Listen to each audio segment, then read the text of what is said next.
بسم اللہ الرحمن الرحیم نحمده ونصلی ونسلم علی رسولہ الکریم اما بعد الاشباح والنظائر کے فن ثانی میں کتاب القضاء والشہادات کا انشاءاللہ آخری درس جی فرماتے ہیں آج کے ضوابط میں پہلا ضابطہ اذا برہن الخارج وذلید علی نسبی صغیر قدم ذلید خارج اور ذلید یعنی قابض اور غیر قابض دونوں کسی چھوٹے بچے کے نسب کے بارے میں تنازع کریں اور دونوں بینہ قائم کر دیں، اور ایک بولے کہ یہ میرا بیٹا ہے، دوسرا بھی بولے کہ میرا بیٹا ہے، تو ذلیت کا بینہ اور برہان مقدم ہوگا۔ یہ بات اس سے پہلے ہو چکی ہے۔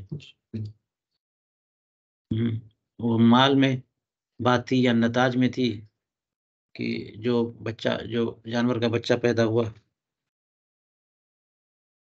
تو خارج نے بھی بینہ پیش کر دیا اور قابض نے بھی، تو قابض کا وہ بھی ید کی وجہ سے اس کے بینہ کو تقویت حاصل ہو گئی۔ اب استثناء دیکھیے، تو یہ معاملہ جیسے ملکیت کی بات ہے، اسی طرح سے نسب میں بھی، کیونکہ نسب میں تو ملکیت نہیں ہے، اس نے کہا میرا بیٹا، اس نے کہا میرا بیٹا، دونوں مدعی ہو گئے۔ الا فی مسئلتین فی الخزانہ، مگر خزانۃ الاقبال میں دو مسئلوں کا استثناء کیا، وہ دونوں کیا ہیں؟ الاولا لو برہن الخارج علی انہ ابنہ من امرأتہ، پہلا مسئلہ ہے کہ خارج نے بینہ قائم کیا اس بات پر کہ یہ میرا بیٹا ہے، میری زوجہ سے ہے، میری اس زوجہ سے ہے، انہ ابنہ من امرأتہ ہذہ، خارج نے یہ دعویٰ کیا اور بینہ قائم کیا کہ یہ اسی کا بیٹا ہے اور اس کی اس بیوی سے ہے۔ وہما حران، اور دونوں کے دونوں آزاد ہوں۔ ہما کی ضمیر ظاہر یہ ہے کہ بچے اور باپ کے بارے کی طرف راجع ہے، لیکن بہتر یہ ہے کہ اس کو جو خارج ہے اس کو اور اس کی زوجہ کی طرف راجع کریں۔ وہما حران، کہ اس نے کہا کہ یہ بیٹا میرا بیٹا ہے میری اس بیوی سے، اور خود یہ خارج اور اس کی بیوی دونوں کے دونوں آزاد ہوں۔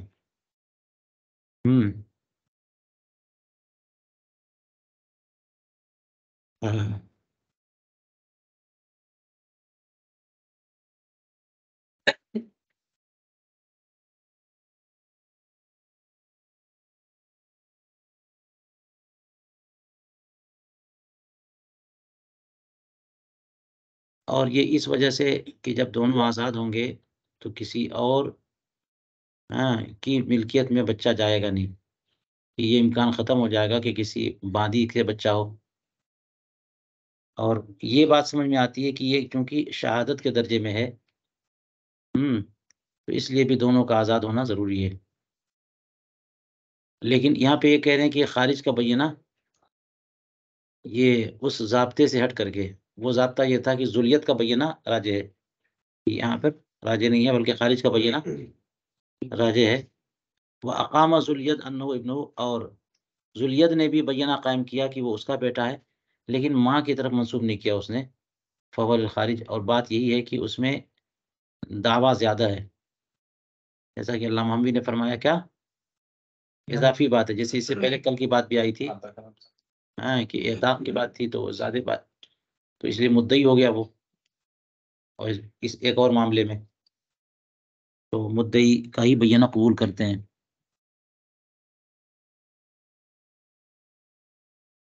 تو خارج نے کہا کہ یہ میرا بیٹا میری اس بیوی سے، قابض نے کہا کہ یہ میرا بیٹا، یہ نہیں بولا کہ میری کس بیوی سے، تو خارج کا بینہ قابل قبول۔ الثانیہ لو کان ذلیت ذمیا والخارج مسلما فبرہن ذمی، اگر ذلیت ذمی ہے اور خارج مسلمان ہے تو اب کیا ہوگا؟ فبرہن الذمی بشہود من الکفار، ذمی نے کافر گواہ پیش کیے اور خارج جو مسلمان ہے اس نے بھی بینہ پیش کیا، تو قدم الخارج سواء برہن بمسلمین او بکافرین، تو خارج کا ہی بینہ مقدم ہوگا عام ازیں کہ وہ مسلمانوں کے ذریعے بینہ پیش کرے یا کافروں والا۔ جی،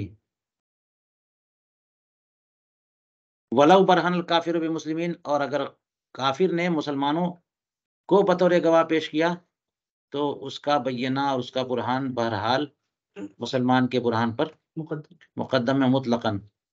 تو مطلقاً کا مطلب یہاں پر یہ ہے کہ وہ ذلید ہو چاہے نہ ہو، جیسا کہ علامہ حبی نے کہا، ذلید ہو تب بھی نہ ہو تب بھی، بہرحال کافر اگر اپنے دعوے پر مسلمان گواہ پیش کرے تو مسلمان کے دعوے اور اس کے ہر چیز پر جو ہے نا مقدم ہوگا۔ تو اب دیکھیے یہ ایک مشکل مرحلہ ہے، یہ دوسرا مستثنی مسئلہ جو ہے کہ اس کا حاصل کیا ہے کہ ایک طرف ذمی ہے اور ایک طرف مسلمان ہے، تو لہم ما لنا وعلیہم ما علینا کی بنیاد پر ان کو تو انصاف دیا جاتا ہے نا پورا، سمجھ میں آ رہی ہے؟ اس لیے ایک چیز ہے کہ گواہی ذمیوں کی مسلمانوں کے خلاف قابل قبول نہیں ہوتی، ایک مرحلہ ہے، لیکن دعویٰ سنا جاتا ہے، ہر مرحلے میں برابری کا معاملہ ہوتا ہے ہر مسئلے میں۔ تو ذلیت ذمی ہے اور خارج مسلمان ہے، ان دونوں کا نزاع ہو گیا، کیس ہو گیا، اب یہ لوگ لے جائیں گے اور قاضی جو ہے نا دونوں کو برابری کا معاملہ کرے گا۔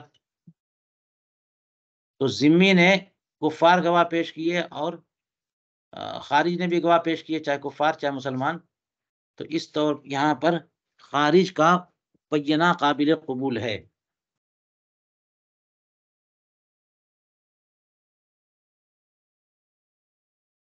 اب دونوں کو ملایا جائے کہ معاملہ کیوں ہے ایسا، تو اب دیکھیے کہ ایک طرف قابض جو ہے وہ ذمی ہے اور خارج مسلمان ہے، اور یہ دونوں مدعی ہیں، اور دونوں نے بینہ پیش کیا، تو ذمی جو قابض ہے اس نے بینہ کس کے ذریعے پیش کیا؟ کافروں والا۔ تو اب مسلمان بینہ مسلمانوں کے ذریعے پیش کرے یا کافروں کے ذریعے، بہرحال مسلمان خارج کا بینہ قابل قبول ہے۔ اس کی کیا وجہ ہو سکتی ہے؟ تو یہ تو آسان ہے، کوئی مشکل بات نہیں ہے کہ یہ مسلمان ہے اور وہ ذمی ہے جو قابض ہے، تو یہاں پر ذمی قابض جو ہے یہ قبضہ والا، یہ قبضہ اس کا دلیل ملک ہو جائے اور ملکیت کے لیے مفید ہو، یہ تو ہو سکتا ہے، لیکن وہ ذمی ہونا اور اس کا مسلمان ہونا یہ ایک مسلمان کی وجہ ترجیح ہو سکتی ہے نا، اس لیے اس کو پھیر دیا کس پہ؟ اصل پہ، کہ جو خلاف اصل کا دعویٰ کرے گا وہ مدعی ہے اور جو اصل والا دعویٰ کرے گا وہ منکر ہے، تو بینہ ہمیشہ مدعی کا قبول کرتے ہیں اور یمین ہمیشہ منکر کی طرف سے، تو اس لیے خارج کا ہی بینہ یہاں قبول کریں گے، یہ ایک وجہ سمجھ میں آتی ہے۔ جی، ورنہ پہلے بتا دیا کہ قابض کا بینہ راجع ہے، یہاں کہہ رہے ہیں خارج کا بینہ راجع ہے، یہاں قابض کا نہیں، تو قابض جو ہے وہ ذمی اور خارج جو ہے مسلمان۔ اب اگر قابض کے گواہ بھی مسلمان ہوتے تو وجہ ترجمہ ہو جاتی، قابض کے جو ذمی ہے اس کے گواہ کیا ہوتے؟ اور اس میں کیا لکھا ہے؟ اور کافر کی گواہی جو ہے نا وہ مسلمان کے خلاف نامقبول ہے۔ جی، تو جب اس کی گواہی، کافروں کی گواہی نامقبول ہے مسلمان کے خلاف، تو پھر مسلمان جو ہے چاہے اس کے گواہ کافر ہوں چاہے مسلمان ہوں، مسلمان ہے تو اس کے گواہ کافر کے خلاف تو مقبول ہے، اور کافر ہوئے تو کافر کے خلاف بھی مقبول ہے، کافر کی گواہی کافر کے خلاف، تو کوئی چیز خلاف میں نہیں جا رہی ہے، بات سمجھ میں آ رہی ہے؟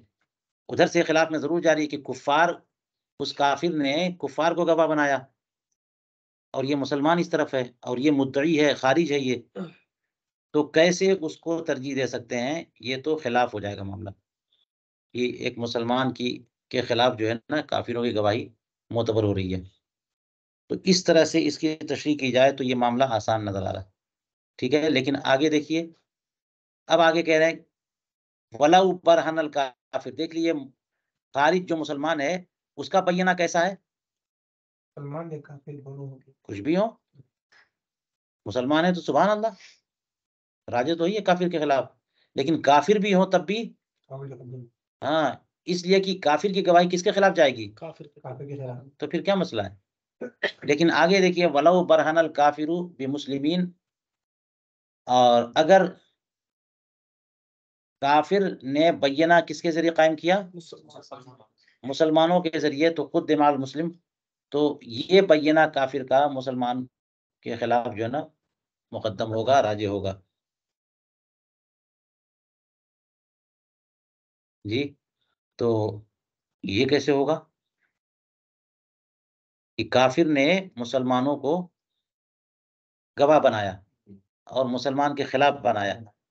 جی تو اب یہ صورت اگر مانے کہ کافر نے مسلمانوں کو گواہ بنایا اور مسلمان کے خلاف بنایا، وہ صورت کہ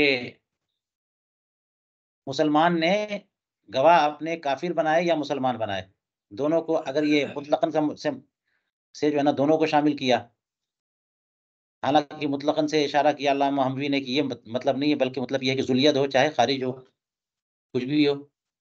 لیکن اگر مطلقاً سے مراد یہ کہ مسلمان ہو چاہے کافر ہو، تو اگر اس کے گواہ کافر ہوئے تب بھی آسان ہو گیا معاملہ. مسلمان کے گواہ، کیونکہ گواہی کا میں نہیں دعوے کا میں کوئی ترجیح نہیں ہے نا. لہم مالانا وعلیہم مالینا میں تو آتی نا بات، کافر بھی مسلمان کے خلاف دعویٰ کر سکتا ہے، دعویٰ سنا جائے گا. لیکن اگر یہ مسلمان نے گواہ کیسے پیش کیے؟ کافر پیش کیے، اور اس نے گواہ کون سے پیش کیے؟ مسلمان پیش کیے. تو اس لیے اس کے گواہ جو ہے نا بالکل قابل قبول ہو جائیں گے. یہ مسلمانوں کی گواہی مسلمان کے خلاف ہے، اس میں کوئی قباحت نہیں ہے.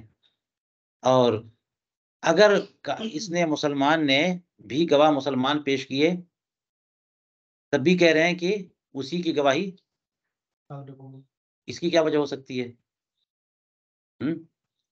اگر اس طور پہ لیا جائے تو اس کی وجہ مجھے سمجھ میں نہیں آئی. لہٰذا اسی لیے شاید انہوں نے مطلقاً کا مطلب وہ لیا ہی نہیں کہ چاہے وہ مسلمان گواہ لائے چاہے کافر گواہ لائے، بلکہ مطلقاً کا کیا مطلب؟ خارج ہو چاہے ذلیت ہو.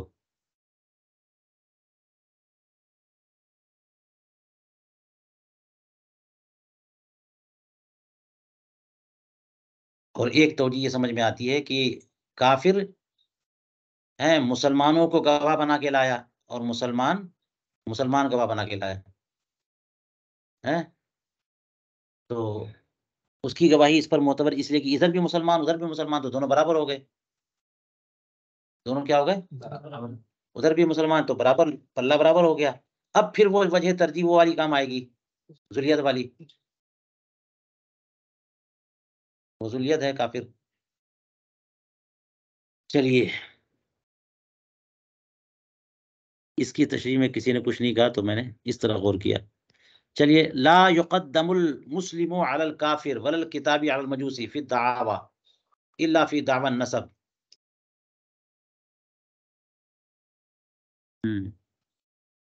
مسلمان کو ترجیح حاصل نہیں ہے کافر پر، نہ کتابی کو مجوسی پر دعووں میں.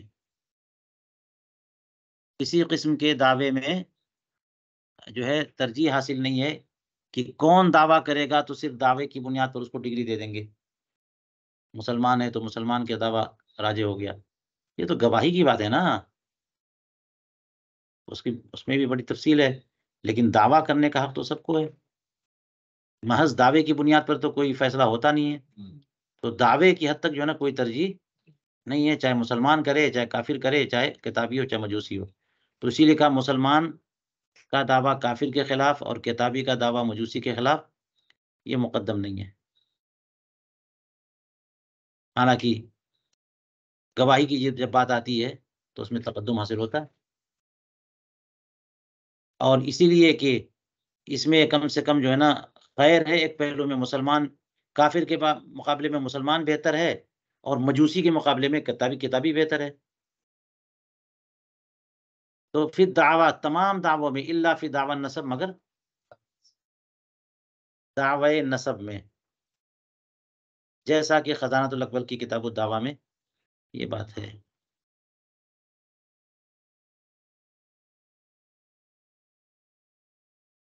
اب یہ غور کریے، یہ استثناء کیوں ہے؟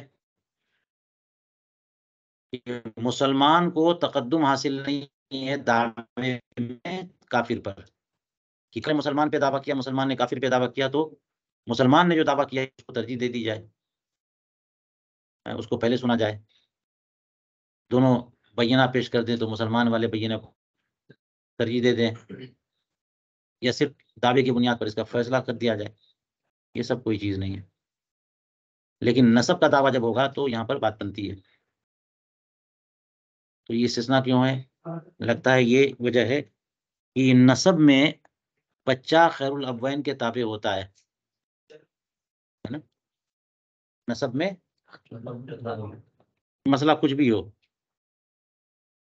کوئی بھی ہو، لیکن بچہ جو ہے نا وہ کدھر جائے گا؟ یہ بہتری کے لیے. کافر اور مسلمان دونوں سے بچہ پیدا ہوا تو بچہ مسلمان ہے، چاہے کوئی بھی ہو، مسلمان باپ مسلمان ہو یا ماں مسلمان ہو. اور کتابی اور مجوسی سے پیدا ہوا تو اس کی طرف نسبت کرتے ہوئے اس کے دعوے کو، نہ یہ کہ دعوے کو واقعیت فوقیت حاصل ہے بچے کی زندگی کے لیے. تو کیا مطلب؟ بغیر جو ہے بینہ کے جو ہے وہ ترجیح دے دی جائے. اس کا مطلب یہ ہو سکتا ہے کہ کافر نے بھی دعویٰ کیا کہ یہ بچہ میرا ہے، مسلمان نے بھی دعویٰ کیا کہ یہ بچہ میرا ہے، اور دونوں بینہ پیش نہ کر سکے تو قسم لے کر کے مسلمان کے حق میں فیصلہ ہو جائے. دونوں بینہ پیش کر دیں، مسلمان کے حق میں فیصلہ ہو جائے. یہ سب وجہ ترجیح ہو سکتی ہے، اور یہ صرف نسب کی حفاظت کے لیے. آگے دیکھیے،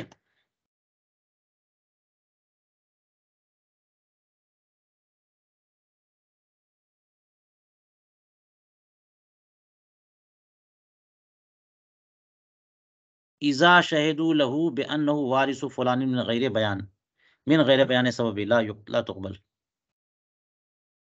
جب گواہ گواہی دیں اس کے حق میں، یعنی فلاں کے حق میں، کہ وہ فلاں کا وارث ہے، من غیر بیان سبب بیان نہ کریں، سبب ارث بیان نہ کریں، تو لا تقبلو، یہ گواہی کافی نہیں، قبول نہیں کی جائے گی.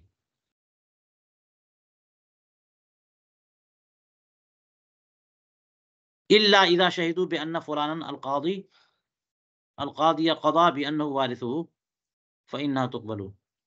مگر یہ کہ یہی لوگ گواہی اس بات کی دیں کہ فلاں قاضی نے یہ فیصلہ کیا ہے کہ وہ فلاں کا وارث ہے، تو یہ گواہی قبول کریں گے. یعنی گواہی ارث کی قبول نہیں کریں گے بغیر بیان سبب کے، لیکن قضا بالارث کی گواہی قبول کریں گے کہ قاضی نے فیصلہ کر دیا ہے کہ فلاں کا وارث ہے، تو گواہی قضا کی قابل قبول ہے بغیر بیان سبب.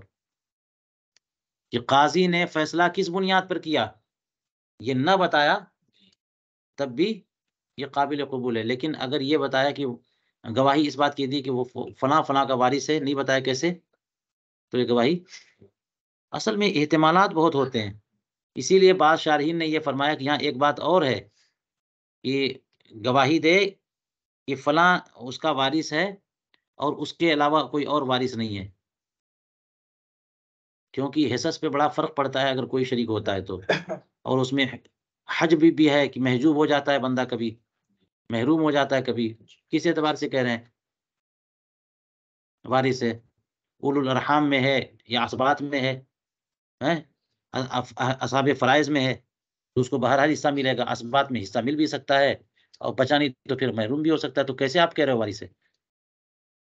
پھر ارث میں جو ہے قرابت کی وجہ سے کہہ رہے ہیں، قرابت میں ایک دوسرے سے محروم بھی ہوتے ہیں. چچا ہے، آپ نے کہہ دیا بھائی، کہہ دیا بہن، کہہ دیا تو آپ کا یہ کہنا صحیح ہے، لیکن کوئی لازم نہیں آتا کہ کہنے سے آپ وارث ہی ہو جائے وہ ہے. تو سبب بیان کریے. اگر یہ وارث ہونا نہ بیان کرتے، صرف یہ بیان کر دیتے کہ فلاں فلاں کا بیٹا ہے، تو اس سے ابنیت بھی ثابت ہو جاتی اور وارث ہونا بھی ثابت ہو جاتا. آپ یہ کہہ رہے ہو کہ فلاں وارث ہے، یہ ایک موہوم سی بات ہے کہ پتہ نہیں وارث ہے کہ نہیں ہے. اور وارث کی بات مان لیں تو کس اعتبار سے اس کو ترکہ ملے گا؟ تو بیان سبب ضروری ہے. بات سمجھ میں آئی؟ جی. گواہی دی کہ فلاں فلاں کا وارث ہے بغیر بیان سبب کے تو لا تقبل. جی. اور استثناء کیا ہے؟ کہ اگر یہ گواہی دی کہ فلاں قاضی نے فیصلہ کیا ہے کہ وہ اس کا وارث ہے تو یہ خود قبول ہے. تو یہ اس طرح سے مستثنیٰ ہے. کما فی خزانۃ الاکمل فی آخر دعویٰ اذا شہدوا له بقرابۃ بأنه اخوه او عمه او ابن عمه لا بد ان يبينوا انه لأبيه وامه او لأبيه. یہ دیکھیے ایک ضابطہ کہ گواہی دی اس کے لیے قرابت داری کی کہ وہ اس کا بھائی ہے، چچا ہے، چچزاد بھائی ہے وغیرہ وغیرہ. یہ گواہی دی کہ وہ اس کا بھائی ہے.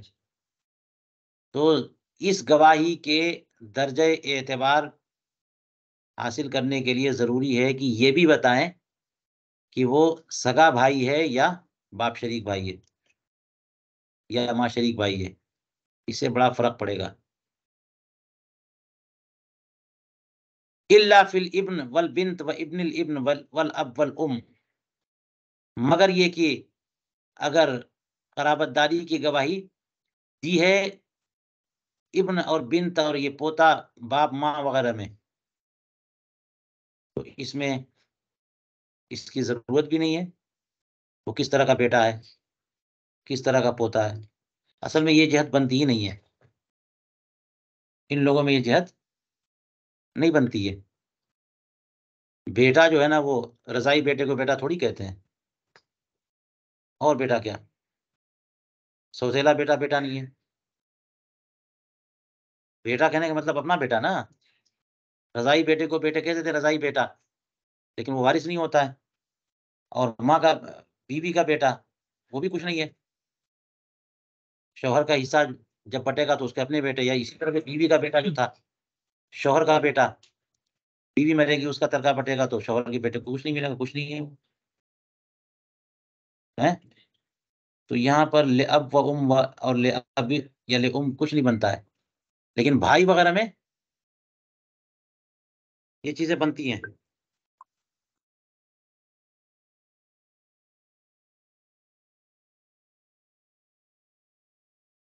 اور اس میں حصے کا بھی فرق پڑتا ہے.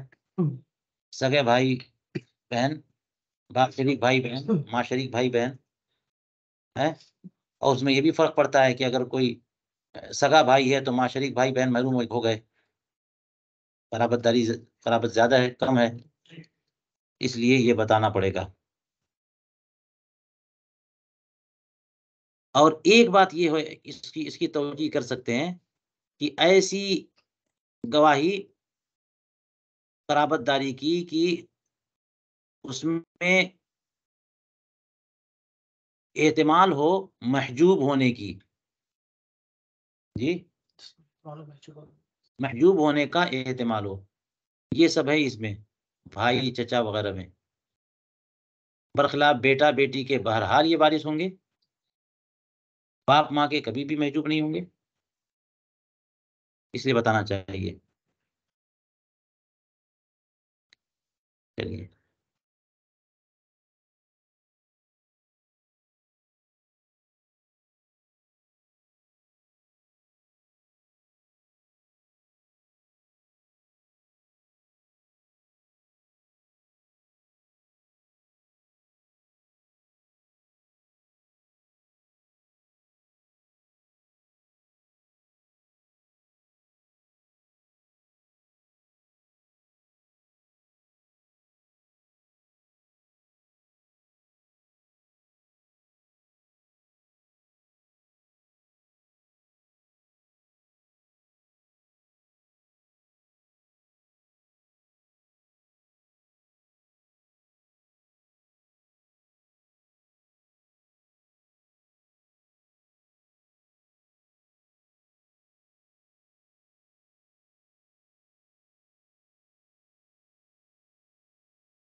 الحجت بینۃ عادلۃ او اقرار او نقول عن یمین او یمین او قسامہ او علم القاضی. اب دیکھیے کیا کیا چیزیں برہان بن سکتی ہیں حجت کہ جن کی بنیاد پر فیصلہ.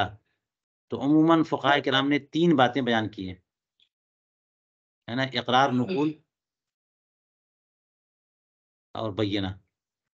تو یہاں پہ انہوں نے 7 کو بیان کر دیا. 7 چیزیں ہیں جو جن کی بنیاد پر جو ہے نا فیصلہ ہو سکتا ہے. 7 چیزیں کیا کیا؟ بینہ عادلہ، اس میں لفظ عادلہ کی قید اسی لیے لگائی کیونکہ کوئی گواہی دے اور تزکیہ نہیں ہو سکا یا فاسق قرار پایا، غیر معتبر ہو گیا. تو بینہ عادلہ جس کی گواہی بینہ بن سکے. یا اقرار یا نقول عن یمین، اس پر قسم پیش کی گئی، اس نے منع کر دیا. تو نقول پر بھی فیصلہ ہوتا ہے نا، فیصلہ جائے گا مدعی کے حق میں. مدعی گواہ نہیں پیش کر سکا، اس نے منع کر دیا یمین سے. یہ تو بینہ عادلہ 1، اقرار 2، نقول عن یمین 3، اور یمین تو قسم کھا لیا. اس نے تو دعویٰ کیا، مدعی نے بینہ پیش نہیں کر سکا، اور اب یہ منکر جو ہے نا اس پہ کہا جائے قسم کھا لو تو تمہارے حق میں فیصلہ ہو جائے. قسم کھا لیا اس نے. قسامہ کا تو پورا بیان ہے کہ کوئی لاش ملی زخمی حالت میں کسی علاقے میں، تو 50 لوگوں کو سلیکٹ کریں گے ذمہ دار لوگ، اور سب کو قسم دیں گے کہ تم نے مارا. اگر کوئی اقرار کر لے گا تو ہو گیا معاملہ. ایک جان جو ہے ناحق ضائع نہیں ہوگی، حدر نہیں ہوگی. اور اگر کوئی اقرار نہیں کرے گا، سب نے قسم کھا لیا کہ واللہ ہم نے نہیں مارا، واللہ ہم نے نہیں مارا جی، تو پھر 50 لوگوں پر یا محلے والوں پر دیت آ جائے گی. تو دیت کا فیصلہ اسی قسامت کی بنیاد پہ تو ہوا، سب نے قسم کھائی. بات سمجھ میں آ رہی ہے؟ اب یہ اختلاف ہے کہ دیت جو ہے نا وہ بیت المال سے دیں گے یا اسی محلے والوں پر، بہرحال لیکن فیصلہ تو ہو رہا ہے نا. تو قسامت بھی کیا ہے؟ حجت ہے جی. اور اس کے بعد کیا ہے؟ علم القاضی، قاضی کا علم، یہ بھی حجت ہے. بہت جگہ پہ آپ نے پڑھ لیا بعد تولیت ہی، جب قاضی ہوگا تب نا. تو بہت جگہ آپ نے پڑھ لیا کہ قاضی اپنے علم کے مطابق بھی فیصلہ کر سکتا ہے، اگرچہ راجے کیا ہے یہ اب نہیں کر سکتا فساد زمان کی وجہ سے، قضات کے حالات بگڑ گئے. لیکن یہ ہے تو ایک قول، قاضی کے اپنے علم کے مطابق بھی فیصلہ کر سکتا. اس نے خود دیکھا ہے کہ فلاں نے چوری کی ہے نا، اور جو مدعی ہے چوری کا وہ بینہ پیش نہیں کر سکا، تو اس بنیاد پہ فیصلہ کر سکتا ہے. تو یہ 6ٹھی صورت ہو گئی. اور بعد تولیت ہی کہنے کی وجہ یہ ہے کہ اگر وہ قاضی ہے تو، اور قاضی ہونے سے پہلے اس نے دیکھا تھا، اور قاضی ہونے کے بعد وہ کیس پہ سامنے آیا، تو اب وہ اس علم سابق کی بنیاد پر نہیں کر سکتا. اور 7ویں صورت کیا ہے؟ قرینۃ قاطعہ جی، قرینہ قطعیہ. اب قرینہ بھی ہو قطعیہ بھی ہو، یہ کیسے ہوگا؟ بینہ نہیں ہے. اس کی صورت مثال وہی ہے جو عام طور پہ فقہا بیان کرتے ہیں. ایک صورت کی مثال کے طور پر بالکل گھر خالی ہے، گھر بالکل خالی ہے، اور اندر ایک آدمی گیا، اس کے بعد دوسرا آدمی گیا، وہاں سے اندر سے ایک آدمی جو ہے نا نکلا چھری لے کر کے، اور دہشت کے عالم میں تھا، اور اس کے چھری سے جو ہے نا خون ٹپک رہا ہے، اور وہ بھاگا، اور اندر گئے تو ایک آدمی مضبوط پڑا ہوا ہے. تو جس حالت میں اس نے ہاتھ میں چھری دیکھا لوگوں نے، یہ کافی ہے کہ فیصلہ کیا جائے کہ قاتل یہی ہے. بات سمجھ میں آئی؟ کیونکہ اندر گیا تو کوئی ملا ہی نہیں، سرے سے کچھ نہیں ہے. تو اب اس پہ یہ قرینہ ہے، قرینہ حالیہ ہے، اور اس میں یقین ہوگا کہ نہیں ہوگا؟ قطعیہ کیوں؟ یقین مفید یقین ہے کہ نہیں ہے؟ جو حالات ہیں، جو سچویشن ہے، سب کے سب وہ مفید یقین ہے. اس میں اور احتمال ہے. جب احتمال ختم تو یہ پھر موری سے یقین ہے، کیونکہ احتمال ہے کیا، کیسے کہیں گے؟ وہ چھری بھی ہے. اگر وہی مرا کوئی زخم نہیں ہوتا تو پھر احتمال ہو سکتا ہے کہ جناب دورہ پڑ گیا ہو دل کا، کچھ اور ہو گیا. چھری لے کے نکلا باہر اور فوراً گئے تو مضبوط پایا، یہ بھی نہیں کہ جناب 2-4 روز کے کی میت ہو، تو یہ یقین نہیں ہوگا. لیکن ہے کیا یہ؟ نہ کوئی گواہ، نہ کوئی اقرار، نہ کوئی قسم، نہ نقول، کچھ بھی تو نہیں ہے، تو بینہ تو نہیں ہے نا یہ. لیکن ہے کیا؟ قرینہ. تو قرینہ قطعیہ جو ہے یہ بھی ایک ذریعہ ہے کہ فیصلہ اس کی بنیاد پر کیا جائے. وقد اوضحناه فی شرح من الدعوہ، اپنی کتاب البحر الرائق میں ہم نے کتاب الدعوہ میں اس کی وضاحت کی ہے. ہو سکتا ہے اوضحناه ضمیر کا مرجع جو ہے قرینہ قاطعہ ہو جی، لیکن پھر اوضحناها ہونا چاہیے، تو اس سے زیادہ راجح یہ ہے کہ علم القاضی ہو جی. اور اس پر قرینہ یہ ہے کہ آگے کہہ رہے ہیں الا ان الفتوى علی قول محمد رحمہ اللہ المرجوع الیہ، مگر فتویٰ کس پر ہے؟ امام محمد کے قول پر ہے، جو راجح قول ہے، مرجوع الیہ ہے، جس کی طرف رجوع کیا گیا ہے. وہ کیا ہے کہ قاضی کا علم جو ہے نا وہ بینہ نہیں ہے، قاضی اپنے علم کے مطابق فیصلہ نہیں، یہ اسی کے بارے میں کہہ رہے ہیں. المرجوع الیہ انہ لا اعتبار بعلم القاضی، علم قاضی کا اعتبار نہیں ہے. وفي جامع الفصولين وعليه الفتوى وعليه مشايخنا رحمهم الله تعالى كما في البزازية من المسائل المخمصة من الدعوة، اسی پر فتویٰ ہے. اور بزازیہ میں کتاب الدعوہ کے مسائل مخمصہ میں اس کا تذکرہ ہے. اور مسائل مخمصہ سے کیا مراد ہے آگے کچھ آ رہا ہے اور دیکھ بھی سکتے ہیں بزازیہ میں. چلیے، القول قول الاب، اگلا ضابطہ دیکھیے. القول قول الاب انہ انفق علی ولدہ الصغیر مع الیمین، بات باپ کی مانی جائے گی کہ اس نے اپنے چھوٹے بچے پر خرچ کیا ہے یمین کے ساتھ. باپ نے کہا کہ میں نے اپنے چھوٹے بچے پر مال خرچ کیا ہے، تو قسم کھا لے کی بات مان لیں گے. ولو، یہ وصلیہ ہے، ولو كانت النفقۃ مفروضۃ بالقضاء او بفرض الاب، اور پھر اس پہ وصلیہ ولو، اگرچہ نفقہ جو ہے وہ قضاء کی بنیاد پر متعین کر دیا گیا، قاضی نے متعین کر دیا اس بچے پر خرچ کون کرے گا، یا پھر یہ کہ باپ نے خود متعین کر لیا. تو بہت سارے نفقات جو ہے نا وہ، جیسے بیوی کا نفقہ ہوتا ہے باپ شوہر پر ہے، اور اگر قاضی نے فیصلہ کر دیا تو پھر وہ دین بھی بن جاتا ہے، ورنہ عام حالات میں دین نہیں بنتا ہے. تو اسی طرح سے دین بھی بن جائے تب بھی بات کس کی مانی جائے گی؟ باپ ہی کی بات مانی جائے گی. وہ فرض ہو یعنی وہ دین بن جائے، یا واجب ہو قضا کی وجہ سے، یا باپ نے خود اپنے اوپر متعین کر لیا اس طور پر.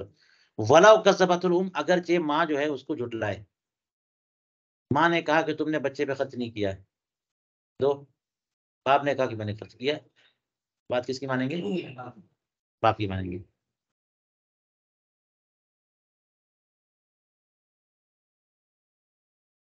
اور بات یہ ہے کہ ماں جو ہے وہ مدعیہ اگر ہو جائے گی تو گواہ پیش کرے گی، اور گواہی نفی پر گواہی تو کوئی چیز ہی نہیں ہے، تو بات کیوں بھی باپ کی مانی جائے گی. باپ ولی ہے، ماں ولی نہیں ہے نا. تو اور اختیار بھی بیٹے کا مال ہے، تو اختیار بھی کس کو ہے؟ باپ کو ہے. اور خود اس کا مال ہے، تو تب بھی وہ خرچ کرنے والا وہ ہے، تو جب جو خرچ کرنے والا بول رہا ہے اسی کی بات مانیں گے.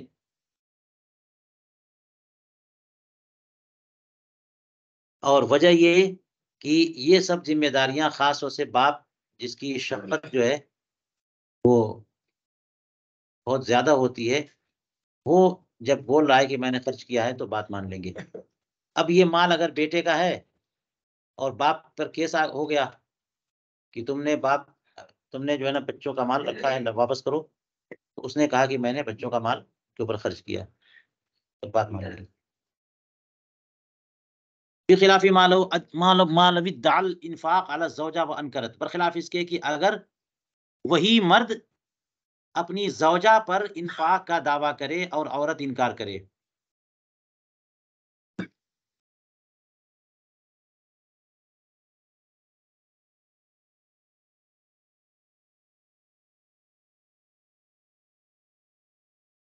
تو پھر جو ہے یہ اس کی بات نہیں مانیں گے، بلکہ بینہ پیش کرنا پڑے گا۔ اس نے کہا کہ میں نے زوجہ پہ خرچ کیا۔ اچھا، اس میں بات یہ بھی بنے گی کہ یہ خصم ہے نا، زوجہ جو ہے خصم بن رہی ہے۔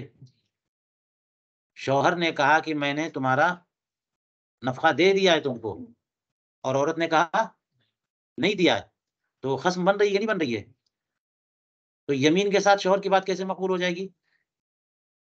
بینہ پیش کرے گا۔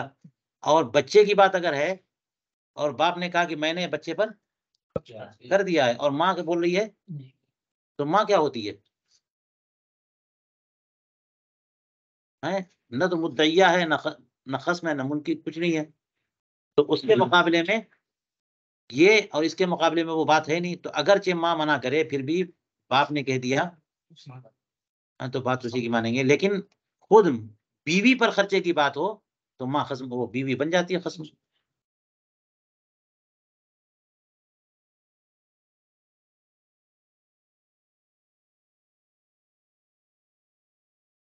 وعلى هذا يمكن ان يقال، اور اسی بنیاد پر یہ کہنا چاہیے کہ المدیون اذا ادعى الایفاء لا يقبل قوله الا في مسألہ، کہ مدیون جب ایفا کا دعویٰ کرے تو اس کا دعویٰ نہیں مانا جائے گا۔ مدیون جب ایفا کا دعویٰ کرے کہ میں تو قرض دے چکا، اصل میں جو بھی چیز ہوتی ہے نا وہ اصلاً اس کا بقا ہے، اس کی بقا ہے، یعنی قرض لینے نہ لینے کی بات ہے، تو جو کہے گا دعویٰ کرے گا کسی نے لیا ہے، وہ خلاف اصل کا دعویٰ کرے گا، وہ مدعی بنے گا۔ اور قرض لینا ثابت ہو چکا، بندہ مدیون ہے، تو اصل یہ ہے کہ ابھی قرض نہیں دیا ہے اس نے، ہے نا؟ وہ بولے گا کہ میں نے دے دیا ہے، قرض ادا کر چکا، تو وہ مدعی بنے گا۔ اس لیے اس کی بات نہیں مانیں گے جب تک کہ وہ بینہ سے ثابت نہ کرتے، محض قسم سے اس کی بات نہیں مان سکتے۔ مگر استثناء یہاں پر یہی ہے کہ ایک صورت ہے کہ مدیون جب ایفا کا دعویٰ کرے گا تو اس کی بات قسم سے نہیں مان سکتے، علاوہ ایک مسئلے کے، اس مسئلے کا ذکر ہوا اوپر، وہی کہہ رہے ہیں المدیون اذا ادعى الایفاء لا يقبل قوله، مدیون ایفا کا دعویٰ کرے کہ میں دے چکا، دعویٰ کرے تو اس کا قول نہیں الا فی مسئلہ، مگر وہ اوپر والا مسئلہ۔ کون والا مسئلہ؟ باپ والا۔ جی، فرق یہ ہے کہ وہ مدیون نہیں ہے، اور نفقہ دین تو نہیں ہے اس کے اوپر۔ اگر دین ہو بھی تو مدیون سے مراد وہ کہ بچے کا مال لیا اس نے، تو ایک طرح سے تھوڑا سا مدیون کے قریب ضرور ہے، اس طور پر کہہ دیں گے کہ وہ اوپر والا مسئلہ، کہ باپ نے اگر کہہ دیا کہ میں نے بچے پر خرچ کیا ہے تو بات مان لیں گے قسم کے ساتھ، ورنہ کوئی بھی مدیون کہہ دے کہ میں نے دائن کو پیسہ دے دیا، قسم سے اس کی بات نہیں مانیں گے۔ اصل یہی رہے گا کہ دین باقی ہے، دین باقی ہے۔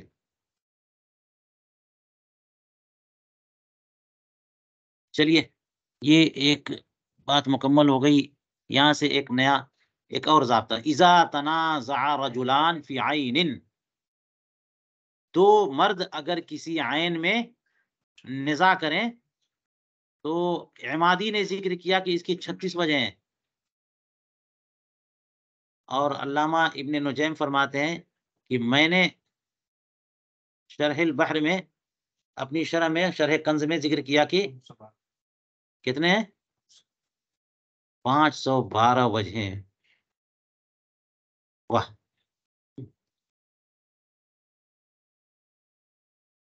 اب تلاش کرو البحر الرائق میں کہاں پہ بیان کیا انہوں نے۔ عین کا دعویٰ ہے، عین میں تو 36 وجہ ہیں، پھر 36 وجہوں میں چند وجہ نکال دیجیے گا، تو چند صورتیں تو اس کا ضرب کریں گے تو پھر کئی سو ہو سکتا ہے، سب صورتیں، اور یہ نظر سے نہیں گزری کہ وہ کیا وجہ ہیں، کیسے کیسے۔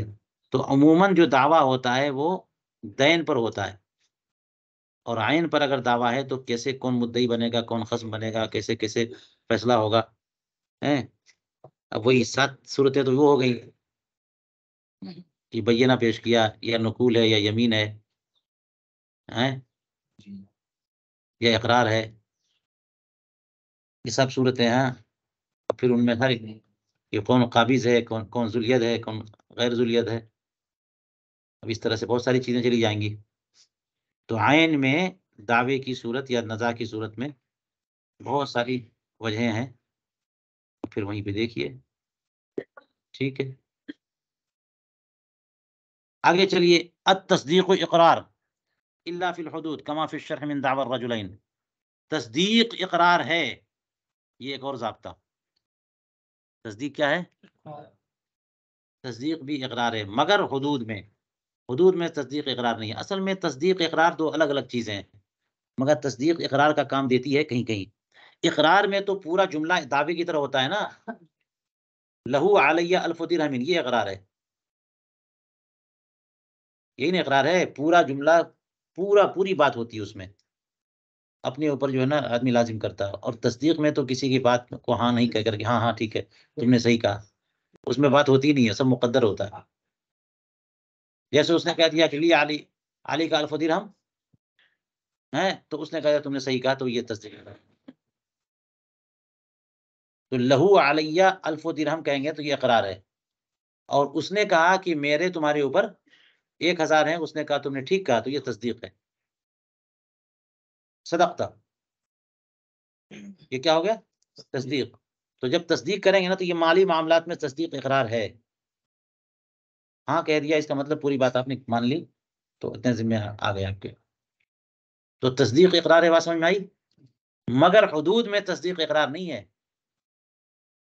حدود میں، اور وجہ وہی ہے کہ حدود کا جو ہے نا یہ بنا ہی جو ہے نا درء پر ہے کہ اس کو ٹالا جائے. حدود کو ٹالا جاتا ہے، حدود کا مبنا ہی درء ہے. کوئی صورت نہیں بچی بچنے بچانے کی، تو پھر حد نافذ کی جاتی ہے، ورنہ جہاں تک ہو سکے وہ حدود کو ٹالتے ہیں. ٹھیک. تو تصدیق میں بہرحال اقرار کے مقابلے میں کمی ہے نا، تو وہ کمی کی بنیاد پر وہ اقرار نہیں ہے وہاں.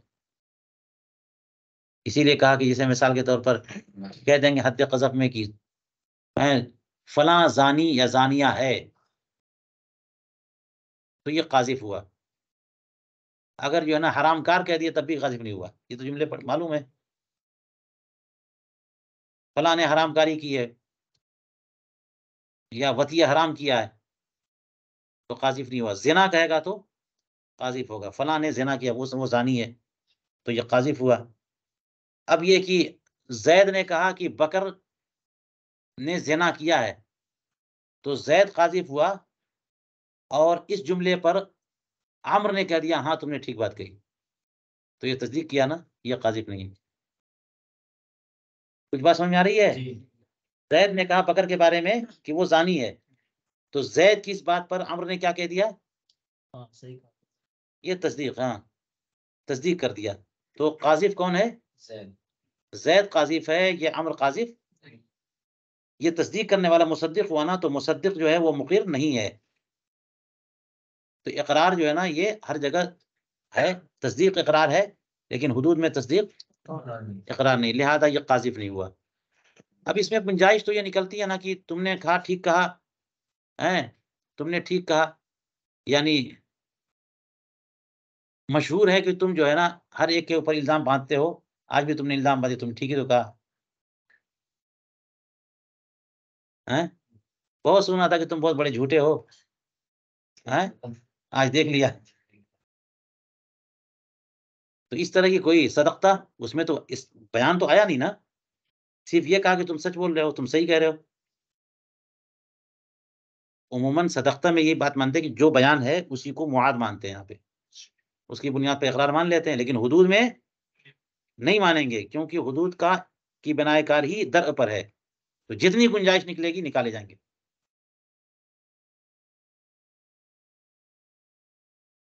کما فی الشرح من دعوی الرجلین.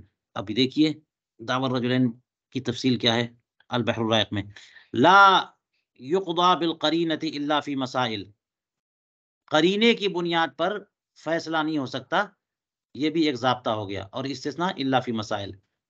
اور یہاں بھی حوالہ دے دیا کہ میں نے شرح الکنز میں تحالف کے بیان میں لکھا ہے، اس کا ذکر کیا ہے۔ تو یہ بار بار حوالہ دیتے جاتے ہیں، اور یہ ایک طرح سے داعیہ پیدا کرتے ہیں کہ میری کتاب کو نظر انداز مت کرنا ہے نا، اور کبھی کبھی بہت اہم مسائل پہ کہہ دیتے ہیں۔ ابھی جو نا کتنے 512 پہ کہہ دیا انہوں نے، حضرات 2-3 کرم کر دیتے تب بھی بھلا ہو جاتا ہم لوگوں کا، کہ جاؤ ادھر دیکھو۔ تو یہاں آج کل زیادہ بول رہے ہیں شرح میں دیکھو، شرح میں دیکھو، شرح میں دیکھو۔ ٹھیک ہے، دیکھ لیں گے انشاءاللہ، توفیق ملی تو۔ چلیے، اب ایک صورت گزری جو مثال آئی تھی کہ قرینہ قطعیہ بھی بینہ ہے، جو قاتل والی مثال دی تھی میں نے، ہو سکتا ہے اس کو ذکر کیا انہوں نے، یا اور کس طرح کی چیزیں کہ قرینے کی بنیاد پر فیصلہ ہو سکتا ہے۔ القاضی اذا حکم فی شیء وکتب فی السجل یجعل کل ذی حجۃ علی حجتہ اذا کانت کیا ہے لہو۔ قاضی جب کسی معاملے میں فیصلہ کر دے اور اسے دیوان میں لکھ دے، رجسٹر میں درج کر دے، تو چاہیے کہ وہ یوں لکھے کہ کل ذی حجۃ علی حجتہ اذا کانت لہو، جب حجت ہو اور فیصلہ اس نے کر دیا تو یہ لکھے کہ ہر حجت والے کو اس کی حجت پر رکھا گیا، جس نے جو کچھ کہا اس کو اس کے اوپر رکھا گیا۔ کسی نے بینہ پیش کیا تو بینہ کو جس قدر وہ قابل قبول تھا اس پر رکھا گیا، یمین ہے تو یمین کو یہ لکھ دینا چاہیے۔ اصل میں بات یہ ہے کہ بعد والے قاضی جو آتے ہیں تو وہ سابقہ جو کاروائیاں گزرتی ہیں تو بہت سارے کیسز ایسے ہوتے ہیں کہ وہ اپیل کی گئی ہے، یا کوئی مسئلہ معاملہ پہلے ہی فیصل ہو چکا ہے، اسی پر پھر دعویٰ کسی نے کر دیا، تو پھر پرانا رجسٹر نکال کر کے دیکھتے ہیں، اس کی بنیاد پر فیصلہ ہوتا ہے۔ کچھ ایسے مسئلے ہوتے ہیں کہ فیصل ہو چکے ہیں اور پھر کوئی دعویٰ کر دیا تو وہ دعویٰ مسموع نہیں ہوگا، تو لکھا ہوگا تبھی تو ہوگا۔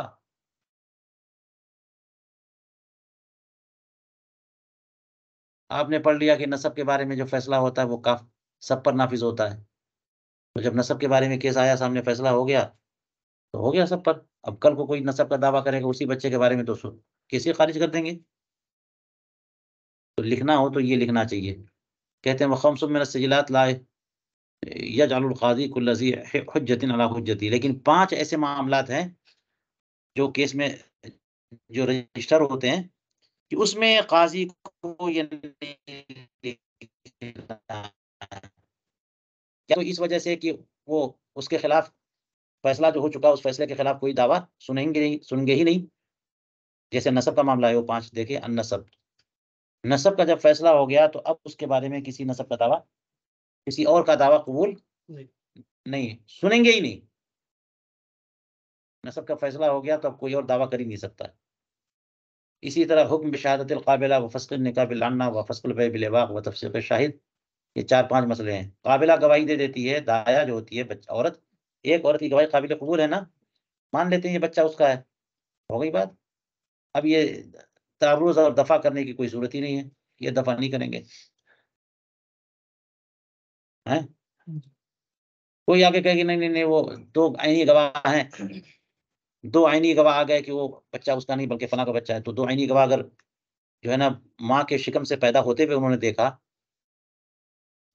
تو عینی گواہ۔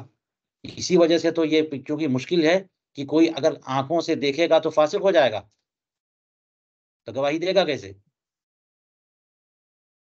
تو قابلہ کی گواہی کافی ہے۔ وہاں بھی یہ نہیں کہیں گے 4 گواہ، 4 عورتیں بھی 2 مرد ہوں یا 1 مرد اور 2 عورتیں ہوں، یہ ہے نا، اور نسب بھی وہی ہے، سوائے دایا والے مسئلے کے، اور اس کی وجہ وہی ہے کہ کیسے 2 مرد گواہی دیں گے یا 1 مرد 2 عورتیں کیسے دیں گی؟ تو دفع کی کوئی صورت ہی نہیں ہے، اس لیے وہ بھی معاملہ گیا۔ اور نکاح کے فسخ کا معاملہ نامردی کی وجہ سے، یہ بھی اباق کی وجہ سے، بے فسخ، بے کو یعنی غلام جو بھگوڑا غلام تھا اسی کو بیچ دیا تو مقدور تسلیم ہی نہیں ہے۔ اسی طرح سے گواہ کی تفسیق، تو ان سب کے معاملے میں لکھنے کی ضرورت نہیں ہے کہ ہر حجت والے کو حجت پہ رکھا گیا، کیونکہ اس کے خلاف کچھ سننا نہیں ہے۔ پھر قضا فی الخلاصہ من کتاب المحاضر والسجلات۔